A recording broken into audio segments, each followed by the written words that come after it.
Canto 19. Crossing the bridge into the third Bolgia, Virgil and Dante entered a landscape full of holes from which protrude the flaming, flailing legs of the Simonists.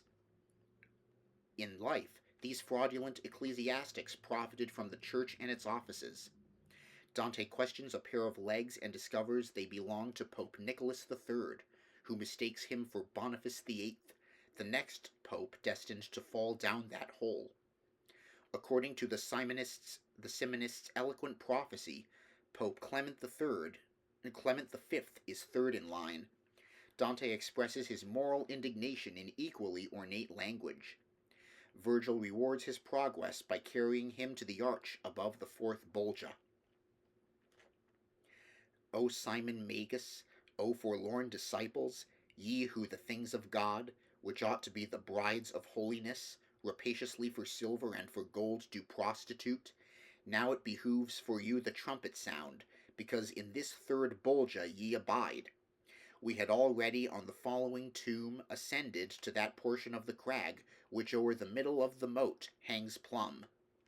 Wisdom supreme, O how great art thou showest in heaven, in earth, and in the evil world, and with what justice doth thy power distribute. I saw upon the sides and on the bottom the livid stone with perforations filled, all of one size, and every one was round. To me less ample seemed they not, nor greater than those that in my beautiful St. John are fashioned for the place of the baptizers, and one of which, not many years ago, I broke for someone who was drowning in it. Be this a seal all men to undeceive. Out of the mouth of each one there protruded the feet of a transgressor, and the legs up to the calf, the rest within remained. In all of them the souls were both on fire, wherefore the joints so violently quivered, they would have snapped asunder withes and bands. Even as the flame of unctuous things is wont to move upon the outer surface only, so likewise was it there from heel to point. Master, who is that one who writhes himself more than his other comrades quivering, I said, and whom a redder flame is sucking? And he to me, if thou wilt have me bear thee down there along that bank which lowest lies, from him thou'lt know his errors and himself. And I, what pleases thee, to me is pleasing. Thou art my Lord, and knowest that I depart not from thy desire, and knowest what is not spoken. Straightway upon the fourth dyke we arrived. We turned, and on the left-hand side descended down to the bottom, full of holes and narrow. And the good master yet from off his haunch deposed me not, till to the hole he brought me of him who so lamented with his shanks. Whoe'er thou art that standest upside down, O doleful soul, implanted like a stake, to say began I, if thou canst, speak out. I stood even as the friar who is confessing the false assassin, who, when he is fixed, recalls him, so that death may be delayed. And he cried out, Dost thou stand there already, Boniface? By many years the record lied to me.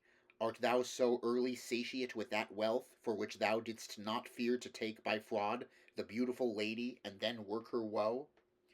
Such I became, as people who are stand, not comprehending what is answered them, as if be mocked, and know not how to answer.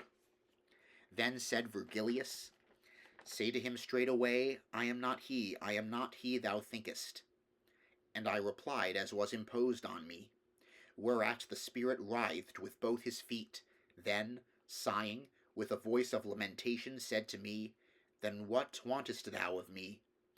If who I am thou carest so much to know, that thou on that account hast crossed the bank, know that I vested was with the great mantle.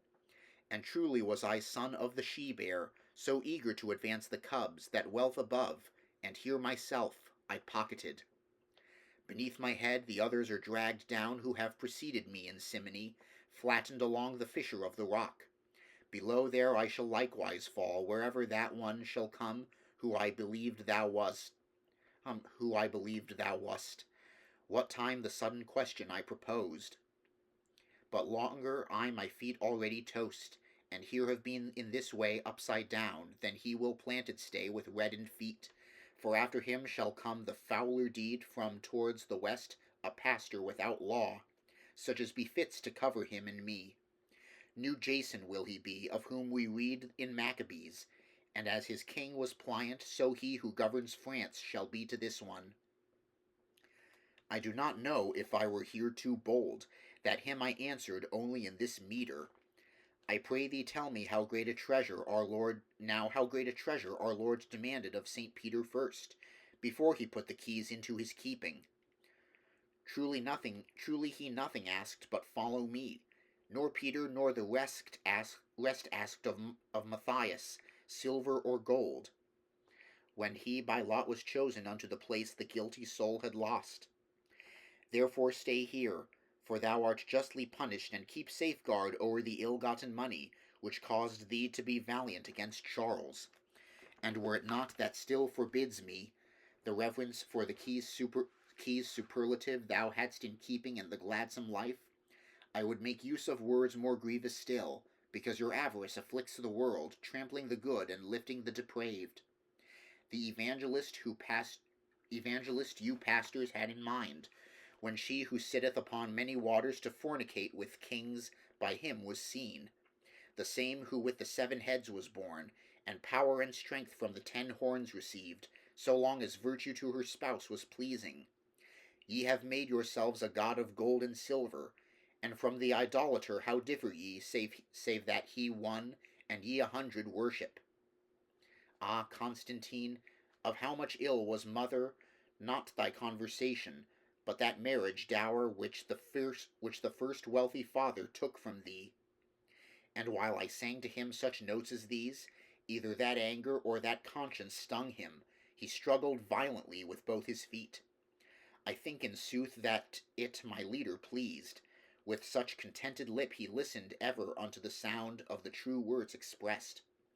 Therefore with both hands he took me up, and when he had me all upon his breast, remounted by the way where he descended. Nor did he tire to have me clasped to him, but bore me to the summit of the arch which from the 4th dyke to the 5th is passage. There tenderly he laid his burden down, tenderly on the crag uneven and steep, that would have been hard passage for the goats. Thence was unveiled to me another valley,